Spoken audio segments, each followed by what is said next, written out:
Assalamualaikum warahmatullahi wabarakatuh. Hai, selamat pagi teman. Kita kembali bersama di program Obsesi, obrolan sehat sahur dini hari dari 94,2 Gemasri FM bersama dengan RSU Muhammadiyah Ponorogo. Siapa yang masih nungguin soal ini, panduan penggunaan obat saat berpuasa? Sudah nunggu kan? Ya, bersama dengan apoteker Jihan Ulya Ulinuha, SFAM, apoteker dari RSU Muhammadiyah Ponorogo ya.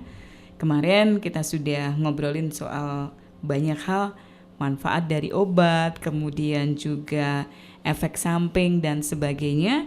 Nah, Mbak Jihan? Iya. Nah, suaranya masih keren ya. Baik, Mbak Jihan, ini masih soal ini. Saya pengen nanya lagi nih, kembali flashback sedikit ya. Bagaimana sih sebenarnya cara minum obat yang benar? Yang belum saya tanyakan adalah bagaimana misalnya obat itu diberikan ke anak-anak ya, yang mau puasa juga kan bisa jadi seperti itu. Betul. Terus apakah bisa atau diperbolehkan misalnya pas minum obat dibarengin dengan minum susu, kopi atau teh dan seterusnya. Nanti itu akan kita bahas. Oke, sebelumnya mungkin sedikit flashback bagaimana sih sebenarnya cara minum obat yang benar? Kalau untuk cara minum obat yang benar itu bisa kita lihat di leafletnya obat kemasan.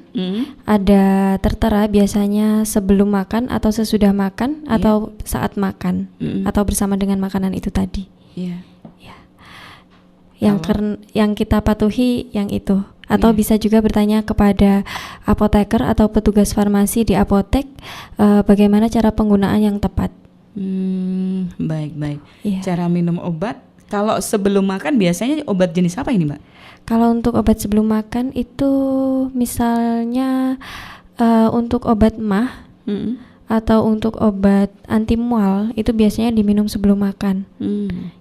Ya, kemudian kalau pas saat makan? Kalau untuk saat makan biasanya untuk obat-obatan ada obat gula, contohnya itu Akarbos, itu biasanya diminum bersama dengan makanan atau saat suapan pertama.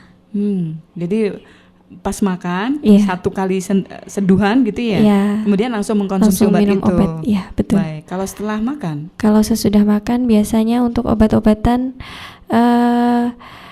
kalau kita minum saat perut kosong itu punya efek mengiritasi lambung. Misalnya anti nyeri itu biasanya efeknya bisa menyebabkan iritasi lambung atau nyeri perut kalau misalkan dikonsumsi saat perut kosong.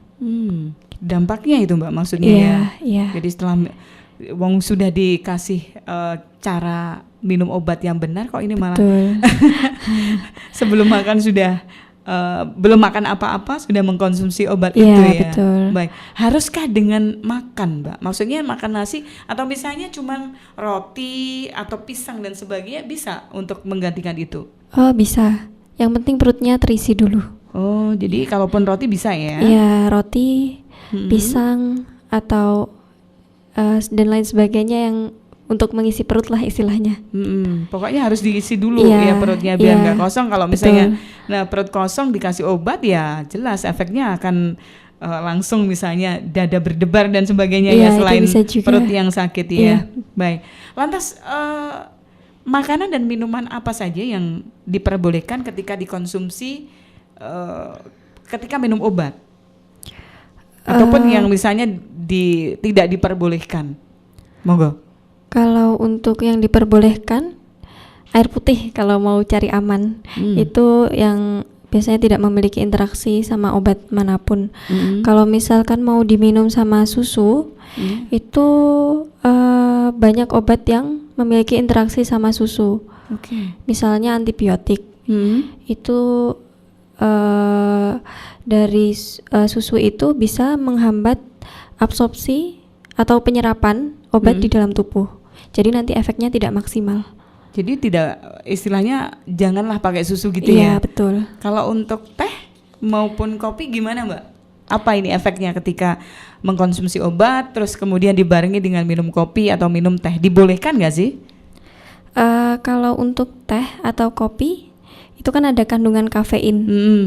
Nah ada beberapa obat yang tidak boleh diminum bersama ini.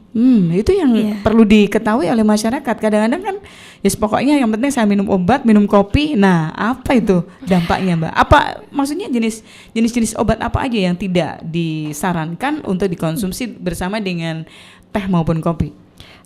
Misalkan ini ada obat antibiotik ciprofloxacin, kemudian ada obat untuk sesak teofilin.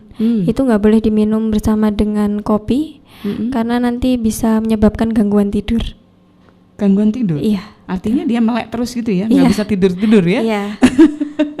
Wah. Banyak ya jenis obat-obatan yang tidak diperbolehkan untuk dikonsumsi bersama dengan teh dan kopi ini. Sebenarnya banyak, cuma yang familiar di telinga kita itu. Iya, yang ciprofloxacin sama teofilin itu tadi. Itu yang Panjenengan sebutkan ini obat antibiotik ya? Antibiotik sama untuk obat sesak. Ya, untuk asma. Seberapa besar nih dampak bahayanya kalau misalnya dikonsumsi dengan kopi dan teh ini, Mbak?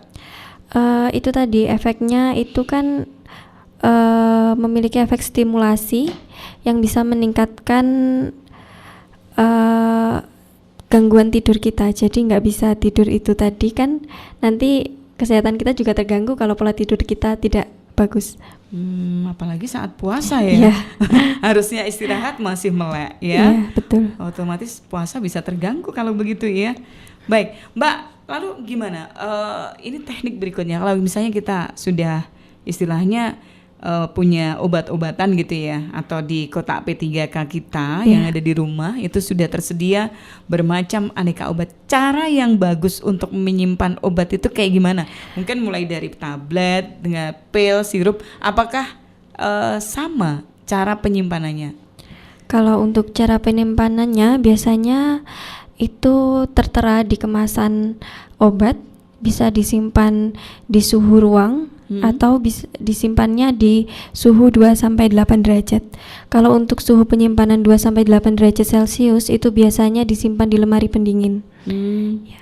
Kalau untuk suhu ruang itu cukup disimpan di suhu biasa, yang ruangan biasa dengan keadaan yang kering sama terhindar dari sinar matahari. Baik. Itu untuk yang semuanya? Itu, ya.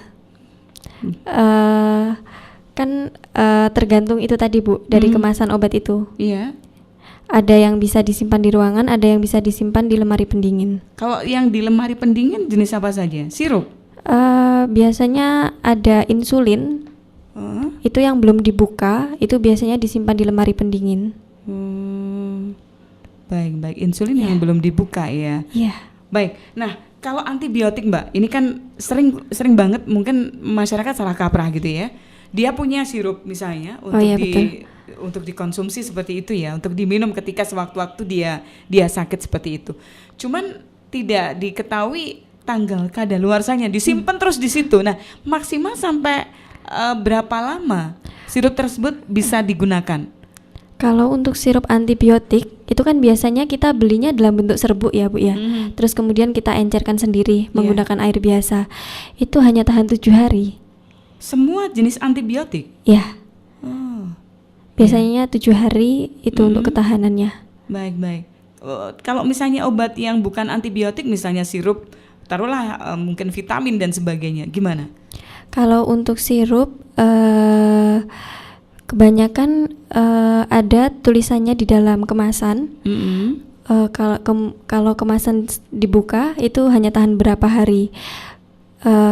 Tapi kalau misalkan tidak ada di kemasan, itu biasanya maksimal hanya 1 bulan. 1 bulan? Iya. Padahal ada loh ibu-ibu itu yang iman banget ya, nyimpen obat sirup ya. Karena mungkin dia udah ngerasa cocok dengan obat tersebut. Jadi sewaktu-waktu misalnya anaknya ada yang sakit gitu, langsung dikasihkan itu padahal udah berbulan-bulan di sana. Harusnya gimana nih? Harus dibuang atau bagaimana? Jadi harus kita pastikan dulu. Kita lihat secara fisiknya dulu obat tersebut. Dari tekstur, bau, warna, sama rasanya itu masih sama atau tidak seperti pertama kita beli. Jadi dari warna salah satunya. Kalau warnanya berubah, biasanya kalau warnanya berubah, berarti obatnya sudah tidak bagus. Selain warna, apa lagi yang harus diperhatikan? Tekstur. Tekstur itu maksudnya? Tekstur kalau misalkan obatnya biasanya kental, terus jadi cair, itu berarti kan sudah berubah. Teksturnya ya. Iya. Berikutnya? Dari aroma, mungkin aromanya tidak enak atau bagaimana atau sudah berubah, itu juga menunjukkan kalau obatnya sudah nggak bisa dipakai. Iya. Semula aromanya jeruk gitu Iya. ya, jadi daging kambing itu beda ya. Sudah berubah ini ya. Terus berikutnya apa lagi? Rasa. Harus ditilik satu-satu dong ya, dicipin gitu atau gimana? Kalau misalkan dari warna, yang pertama lebih baik dilihat dari warna dulu. Warna, tekstur itu. Kalau memang masih sama, kemudian yang terakhir baru rasa. Kalau rasanya sudah berbeda, baru itu nggak bisa dipakai. Iya. Mungkin Mbak Jihan batin nih ya. Mbak Ii pertanyaannya aneh banget. Kalau emang sudah waktunya dibuang. Iya. Bisa jadi seperti itu. Mesti iya kan? Tadi batin juga biasanya kan? memang ibu-ibu kan eman. Nah beneran Mbak, saya aja sudah beli madu itu, saya lihat-lihat ternyata sudah 2 tahun, bayangin di kulkas. Aneh ya. Tapi begitulah biasanya kadang-kadang ibu-ibu seperti itu tanpa dia memperhatikan. Nah, apa Mbak dampaknya kalau misalnya kita meminum obat-obatan yang kadaluarsa? Dampaknya kayak gimana yang dirasakan oleh tubuh? Kalau dampaknya tentu saja kita tidak menerima efek obat tersebut. Efek terapinya nggak ada, bisa jadi malah keracunan. Karena kan obatnya sudah kadaluarsa. Tentu saja isinya sudah tidak bagus. Lantas ciri-ciri dari seseorang yang mengalami keracunan? Adakah mungkin yang ini berarti keracunan ini orang ini gitu gara-gara minum obat yang kadaluarsa? Ada nggak ciri-cirinya? Mungkin mual, muntah. Iya. Mual, muntah. Yang sering. Terus apa yang bisa kita lakukan untuk menghindari itu? Maksudnya ketika ada seseorang yang keracunan obat kadaluarsa, apa yang bisa dilakukan untuk pertolongan pertama mungkin? Untuk pertolongan pertamanya mungkin langsung dibawa ke IGD saja. Daripada nanti ditunda-tunda malah bisa berbahaya gitu ya. Biar bisa ditanganin sama dokter sama perawat yang bertugas. Tipsnya jangan nyimpen obat terlalu lama di kulkas ya. Betul. Itu sebenarnya kunci utamanya ya. Baik Mbak, masih ada waktu buat kita, cuman kita harus break sesaat ya. Kita akan menyimak beberapa iklan dan nanti setelah itu kita masih akan ngobrolin soal panduan penggunaan obat saat berpuasa bersama dengan Mbak Jihan dari RSU Muhammadiyah Ponorogo. Tetaplah di Obsesi.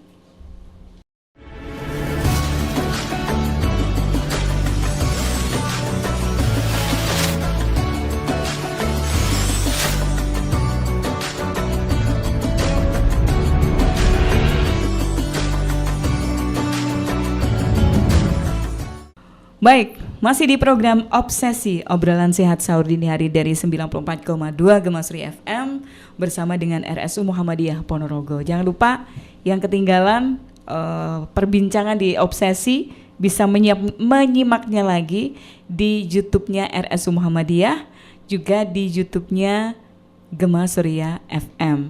Oh ini loh yang namanya Mbak Jihan dari RSU Muhammadiyah. Sayangnya Mbak Gavin sama Mas Andri nggak mau nongol, cuma di belakang layar aja. Baik, Mbak Jihan. Iya. Ya, kita masih akan ngobrolin soal panduan penggunaan obat saat berpuasa ya. Iya. Baik, tadi sudah banyak hal yang kita kupas. Nah, ini kita juga pengen tahu ini Mbak, bagaimana sebenarnya panduan penggunaan obat saat berpuasa untuk orang dengan penyakit-penyakit tertentu, misalnya diabetes. Tentu berbeda kan cara mengkonsumsi obatnya dengan penderita hipertensi atau mungkin juga penyakit-penyakit yang lain. Monggo Mbak. Baik, kalau untuk penyakit diabetes itu aturan penggunaan obat selama puasa ya Bu ya. Misalkan kalau obatnya yang diminum 1 kali sehari, itu lebih baik diminum saat buka puasa atau malam hari. 1 kali sehari ya? Ya, kalau misalkan yang 1 kali sehari. Kalau untuk yang 2 kali sehari lebih baik diminum saat buka puasa dan malam hari. Lebih baik dihindari untuk minum saat sahur. Kenapa? Nah, itu karena untuk obat-obat diabetes ini kan memiliki efek hipoglikemi. Apa itu Hipoglikemi itu kadar gula rendah dalam tubuh. Ngedrop begitu? Ya, betul. Kalau misalkan nanti diminumnya saat sahur, takutnya nanti puasanya lemes. Karena kalau hipoglikemi biasanya orangnya lemes. Jadi nggak bisa sembarangan gitu ya? Iya, Maksudnya betul, ketika nggak bisa sembarangan. seseorang penderita diabetes ingin berpuasa, juga harus mematuhi aturan ini. Artinya betul. jangan sampai dia tiba-tiba pas barusan juga misalnya jam 7 atau jam 10 sudah ngerasa lemes gara-gara mengkonsumsi obat saat sahur tersebut. Iya, betul. Oke. Biasanya kalau diabetes hanya ada 2 jenis obat yang dikonsumsi ya, Mbak? Biasanya obatnya banyak, tapi kebanyakan diminumnya 1 kali sehari sama 2 kali sehari. Baik. Kalau misalnya ini sudah menggunakan insulin misalnya, taruhlah ada yang sudah disuntik insulin, gimana? Kalau untuk penggunaan insulin, biasanya tetap dibarengi sama minum obat. Oh. Ya. Jadi nggak bisa terpisah sendirian gitu ya? Iya, nggak bisa. Oke. Kemudian kalau misalnya hipertensi, beda lagi? Kalau untuk hipertensi berbeda lagi. Kalau hipertensi kan biasanya obatnya diminumnya 1 kali sehari juga. Itu lebih baik diminum saat sahur. Malah saat sahur? Iya, saat sahur. Jadi berbeda antara diabetes sama hipertensi? Iya, betul. Pemberlakuan obatnya? Betul. Kalau diminum saat sahur agar saat kita puasa tekanan darah kita terkontrol. Gitu. Biasanya kalau puasa emang efeknya bisa ke tekanan darah juga ya, Mbak? Mungkin kalau misalkan yang punya hipertensi dan masih dalam tahap pengontrol tekanan darahnya harus masih sering masih harus dikontrol. Itu lebih baik minumnya pagi hari. Baik. Hanya 2 penyakit tersebut, Mbak, yang pemberlakuannya berbeda ketika mengkonsumsi obat, atau ada jenis penyakit yang lain yang juga harus memperhatikan soal aturan pemakaian ini? Mungkin misalkan untuk penderita MAH, ya itu kan ada obat yang diminum sehari sekali, misalkan omeprazol atau lansoprazol. Itu lebih baik diminumnya malam hari sebelum tidur. Itu.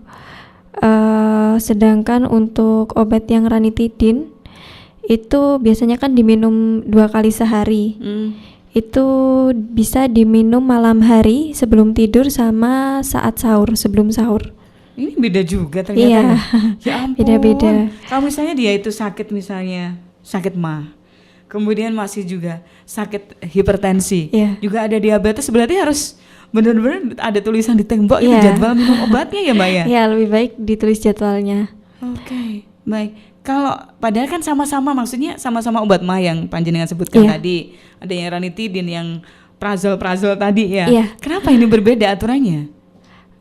Biasanya kalau untuk omeprazol atau lansoprazol efeknya lebih bagus saat malam hari. Ranitidin juga biasanya diminum sebelum tidur.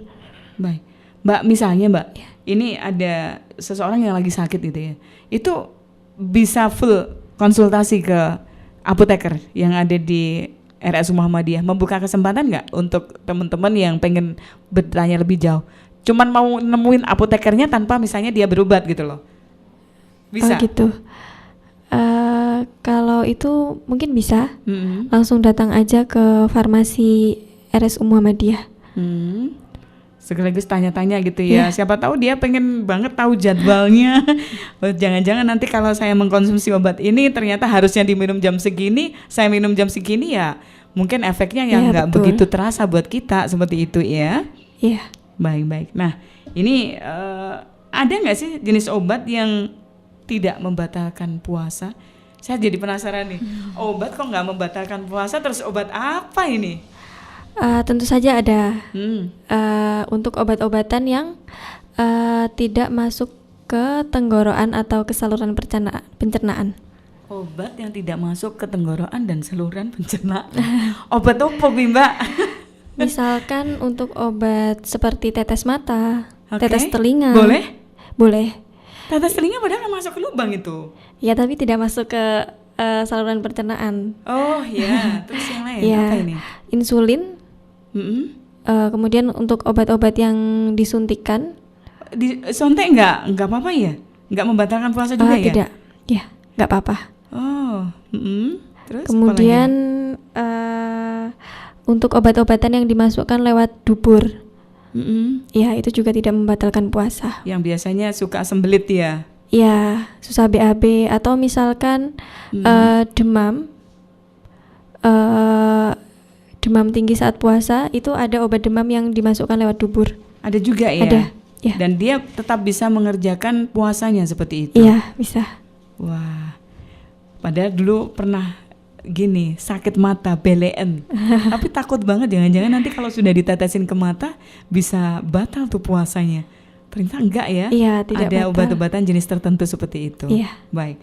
Nah, ini di akhir-akhir Mbak, mungkin bisa di flashback lagi. Ini kan lagi puasa seperti itu. Mungkin ada tipsnya bagaimana kita bisa tetap menjalankan ibadah puasa, kita juga tetap sehat dan tetap bisa mengkonsumsi obat. Mungkin ada tipsnya seperti apa? Untuk tipsnya, sebelum puasa itu konsultasi dulu ke dokter atau ke apoteker. Kalau misalkan kita mau puasa, karena kan biasanya untuk pasien-pasien dengan penggunaan obat rutin tidak semuanya kuat puasa. Ya, jadi dikonsulkan dulu ke dokternya, boleh puasa atau tidak. Kemudian kalau misalkan boleh puasa, biasanya nanti diberitahu untuk jadwal-jadwalnya, minumnya bagaimana. Jadi biar puasanya tidak terganggu.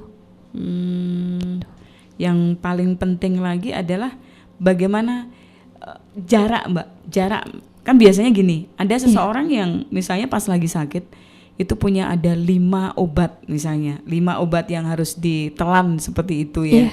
Itu bisa nggak langsung sekaligus 5-5-nya atau ada jarak khusus misalnya antara satu obat dengan yang lain?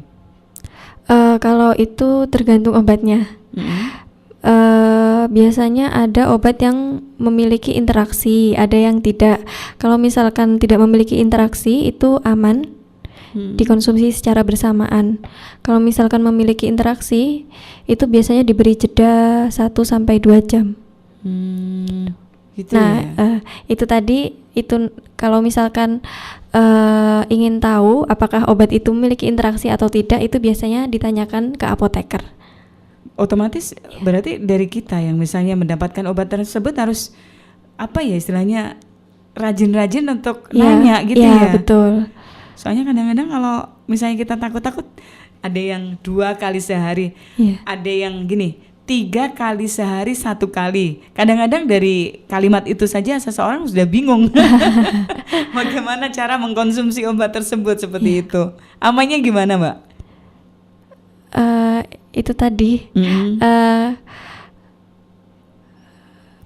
banyak-banyak bertanya ke apoteker. Biasanya kita juga kalau misalkan memberikan obat itu tanpa bertanya kita sudah menjelaskan kalau misalkan obatnya ini diminum 3 kali sehari, 1 tablet sesudah makan, atau 2 kali sehari 2 tablet sesudah makan.